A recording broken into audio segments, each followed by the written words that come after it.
Hello, on se retrouve pour une nouvelle vidéo. Comme vous avez pu le voir dans le titre, il s'agirait donc aujourd'hui de vous parler de mes meilleures lectures de ce début d'année, donc du mois de janvier au mois de juin 2024. Et ça a été assez compliqué pour moi de sélectionner des titres, tout simplement parce que j'ai eu des coups de cœur cette année, mais je n'en ai pas eu assez, en fait, suffisamment pour vous présenter voilà 5-6 livres coup de cœur plus vraiment géniaux. Donc voilà, j'ai décidé en tout cas de vous faire une petite sélection de 6 livres que franchement j'ai préféré en fait parmi toutes mes lectures de ce milieu d'année. Voilà, comme je vous disais, du mois de janvier jusqu'au mois de juin inclus. Et ça tombe vraiment super bien parce que quand j'ai commencé à faire ma petite sélection, je me suis rendu compte qu'il y avait 3 livres qui étaient donc des polars thrillers et 3 livres plutôt orientés romance, contemporain, voire même historique. Et donc c'est assez marrant en tout cas d'avoir ces différences. Ça montre bien à quel point j'aime tout autant donc les polar thrillers que d'autres genres de romans. Donc voilà, nous allons commencer immédiatement la vidéo. Déjà, vous pouvez peut-être me dire en commentaire quelles sont vos meilleures lectures de ce début d'année, vraiment vos coups de cœur, les lectures en tout cas que vous recommandez et que vous avez adoré. Ça me ferait plaisir en tout cas de le voir en commentaire. On va commencer, je vais alterner en fait les genres littéraires pour que ce soit peut-être un peu plus sympathique. Et on va commencer avec un gros coup de cœur que j'ai eu cette fois-ci. Alors je sais pas trop si c'est du genre littérature blanche, mais je pense. Je n'ai pas le livre avec moi, il s'agit de Un soir d'été de Philippe Besson. J'ai découvert la plume de cet auteur et j'ai dévoré ma lecture. Franchement, gros coup de cœur. Il était incroyable. Il est question du coup d'une autofiction, je crois que ça s'appelle comme ça.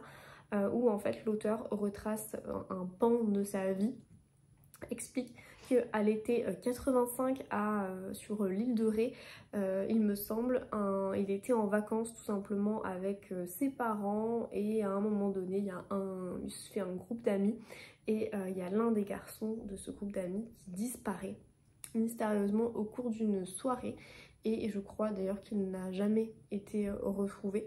Et en fait, l'auteur retrace ce fait divers qui a vraiment profondément marqué sa vie de jeune adulte, parce qu'il était jeune adulte à ce moment-là. Et c'était vraiment hyper intéressant d'avoir son témoignage qui était très touchant. Il nous livre avec beaucoup Enfin, on est vraiment au cœur même de son intimité, de ce qu'il a pensé et de ce qu'il a vécu en fait, toutes ses émotions. Il nous les transmet dans ce récit et du coup ça donne un récit qui est vraiment singulier. Voilà, comme je disais, très très intime forcément et on est embarqué comme ça au cours de cet été 85 et on s'attache énormément à lui qui est donc le narrateur. Il me semble que c'est à la première personne du singulier son récit, après je peux me tromper, mais il me semble que c'est le cas. Et on a un petit peu forcément toutes ces peurs, ces désirs qui reviennent. On est à l'été aussi, donc on a un peu toute l'euphorie comme ça de l'été qui est bien décrite. Et oui, c'est un récit qui est très touchant et très bouleversant, mais sans tomber dans quelque chose non plus de trop dramatique, hein. Mais j'ai beaucoup apprécié en tout cas cette plume qui est si singulière, si sensible et très authentique aussi. Donc franchement, je ne peux que vous recommander cette lecture si il vous tente. Je sais qu'il est sorti en grand format, au format broché, mais c'est quand même une lecture qui m'a complètement happée. J'ai été captivée, j'ai pas vu les pages en tout cas défiler, un vrai page turner pour le coup. On sait qu'il va se passer ce drame, on sait très bien, je crois que c'est noté en 4e de couverture et il me semble que dès la première page on le sait également.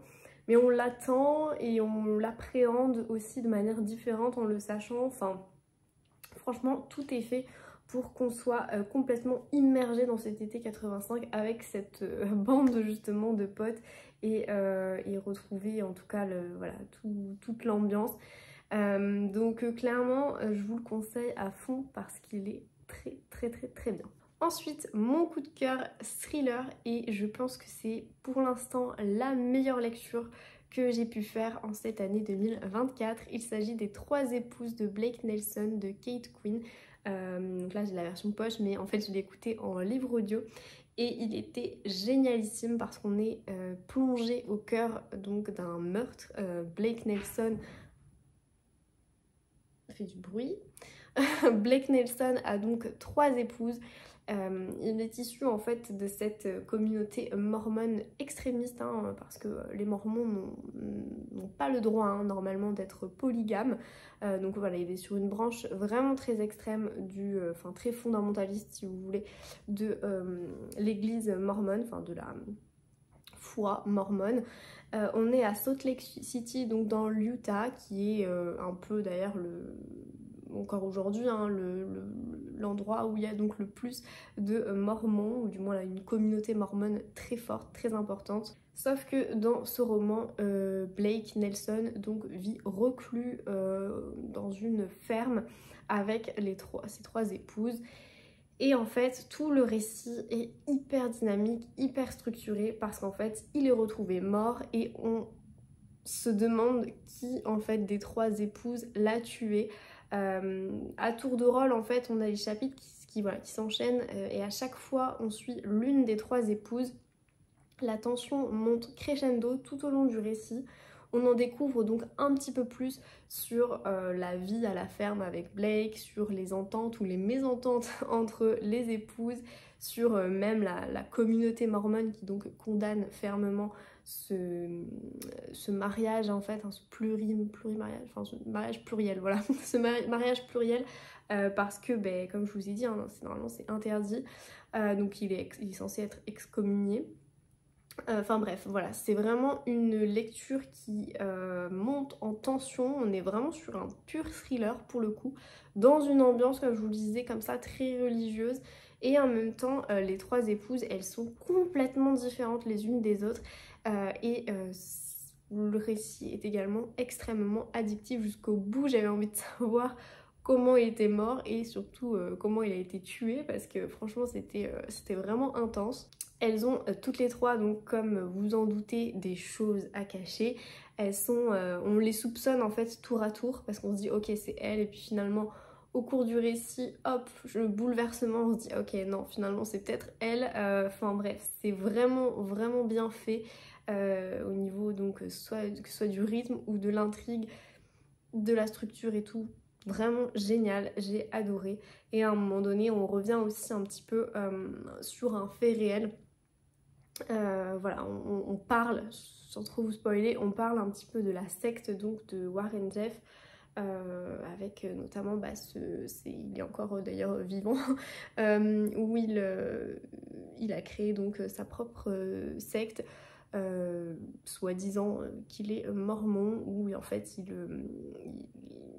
il pratique donc la polygamie, etc. Enfin bref, c'est un fait divers qui a réellement eu lieu et on en parle un petit peu dans le roman, voilà, sans trop rentrer dans le détail. En tout cas, c'est poignant parce que le fond de vérité est tellement présent aussi, on le sait, etc., que c'est très poignant, très bouleversant, et je vous le conseille vraiment à fond pour cette tension, pour cette ambiance, pour le récit, pour tout.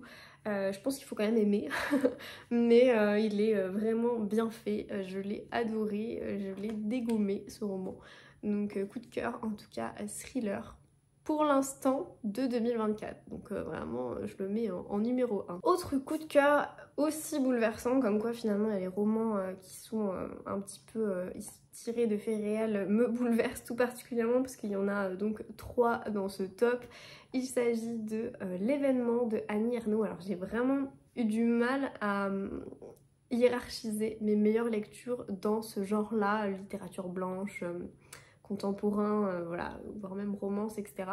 J'ai eu un peu de mal à hiérarchiser mes lectures, et puis finalement je me suis tournée vers celui-ci parce que pour le coup je l'avais lu très vite et j'avais été vraiment touchée par le récit de l'autrice Annie Ernaux, qui donc explique, revient sur un événement de sa vie qui l'a donc évidemment profondément marqué, qu'il s'agit donc de son avortement clandestin à l'époque, vu que c'était donc illégal en France. Donc je sais plus, soit dans les années 60 ou début des années 70, je me souviens plus. Et c'est donc une lecture vraiment touchante. Elle a une façon, une plume très singulière, Annie Ernaux. Faudrait que je continue à lire son œuvre parce que j'avais lu également un autre livre de l'autrice qui était les années tout court. J'allais dire les années folles, mais non, les années tout court, qui m'avait vraiment marqué aussi. Ça avait été un coup de cœur. Le coup de cœur pour celui-ci également. C'est un récit qui, je pense, est nécessaire, qui est voilà, forcément touchant, forcément bouleversant pour les femmes à mon sens, mais qui remet aussi en perspective pas mal de choses, notamment le droit à l'avortement, vu que là c'est un avortement clandestin. Ah, c'est Violette qui essaye d'attraper une mouche, tout va bien. C'est un avortement clandestin et donc elle retrace avec beaucoup de justesse, elle est très précise à chaque fois et c'est ce que j'adore dans sa plume, très précise dans la description des faits, la description même de ses émotions. Ça peut paraître un peu froid, un peu distant, mais en fait pour moi c'est qu'une impression, elle a vraiment en fait à cœur de décrire de manière extrêmement juste en fait tous les événements, toutes ces émotions, etc. que oui, ça rend peut-être un peu le récit distant et froid. Et pourtant, je sais pas, j'ai été vraiment très touchée. Donc je vous le conseille, bon il est très court, hein. Mais franchement je vous le conseille parce que il est assez fort, je trouve. C'est un récit qui est assez fort. Donc voilà, je le mets forcément dans ce top parce que pour moi il a toute sa place. Ensuite, deuxième thriller polar qui a également sa place dans ce top parce que je l'ai dégommé. Il s'agit de À la gorge de Max Moneuet, qui est un livre issu d'une trilogie. J'admets. J'admets qu'il faut mieux avoir lu Sombre puis Je suis le feu avant de lire À la gorge. C'est un conseil que je vous donne. Après, vous pouvez lire À la gorge indépendamment, je pense. Mais c'est dommage parce que vous n'avez pas tout le contexte, voilà, l'histoire en tout cas de Victor Karan avant. Voilà. Donc dans ce troisième tome, à chaque fois on est sur des enquêtes indépendantes, hein, donc je peux quand même vous en parler, mais on suit donc le psychologue qui travaille à la prison de l'île de Ré, Victor Karan, qui a rencontré, est avec une jeune flic, Anaïs, qui s'appelle Anaïs. Il y a toute une ribambelle de personnages hein, qui gravitent un peu autour de Victor. Il y a Anaïs et il y a également un ami à lui qui s'appelle Marcus, qui a fait de la prison d'ailleurs. Et vous pouvez découvrir dans Sombre pourquoi il a fait de la prison. Voilà, c'est assez glaçant et pourtant on s'attache beaucoup à ces personnages parce que l'autrice les décrit de manière tellement humaine et ils sont tellement attachants que voilà, ça les rend, leurs crimes passés ou leurs erreurs passées, finalement on les oublie un petit peu au fil de la lecture. Et donc dans ce troisième tome, il y a un détenu qui dit se suicider parce qu'on ne le croit pas, il est innocent, il le revendique et il dit que si, voilà, il menace en fait de se suicider si on ne le libère pas de prison. Et donc Victor va commencer à douter de effectivement ce pourquoi il a été emprisonné, enfin de sa culpabilité, voilà. Il doute de ça parce qu'au cours de ses séances, en tout cas avec lui, c'est donc impatient. Au cours de ces séances, effectivement, il y a des choses qui lui ont mis un petit peu la puce à l'oreille, il a commencé un petit peu à douter. Et donc on va retracer un petit peu toute l'enquête pour essayer d'innocenter, hein, il part de ce postulat-là, que du coup ce condamné est innocenté. Et on va essayer on va suivre donc toute son enquête et en même temps, c'est là où c'est intéressant et c'est là où je vous conseille de lire Sombre et de lire Je suis le feu, c'est qu'on a tout le contexte personnel de Victor qui revient. Sans trop rentrer, sans trop vous spoiler, voilà, on a des personnages qui reviennent et ça met un petit peu la pagaille dans la vie de Victor parce qu'il doit tout gérer. Vous l'aurez compris, c'est une saga que j'adore, que je trouve vraiment bien faite. Il y a un suspense en tout cas et une tension qui sont bien présentes à chaque tome, mais on est un peu sur un thriller. Je peux pas vraiment parler de polar dans la mesure où Victor n'est pas un flic, mais on suit quand même une flic, voilà, de La Rochelle. mais on est sur un thriller un peu policier qui est vraiment très bien fait, très bien construit à la française. Pour moi à la française, parce que je trouve que voilà, il y a des lieux qui sont décrits, notamment l'île de Ré, La Rochelle, etc. C'est un roman en tout cas qui est addictif, la plume est très fluide, très addictive, donc foncez, foncez, foncez pour donc ce livre-là, mais aussi donc toute la trilogie Sonde, Je suis le feu et donc À la gorge. On repasse cette fois-ci en non-polar thriller si vous voulez.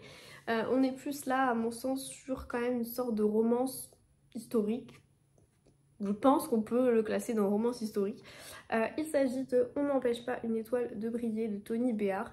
Coup de cœur, gros coup de cœur, très très belle découverte. Je m'attendais pas du tout à apprécier ce roman et pourtant voilà, je l'ai beaucoup aimé.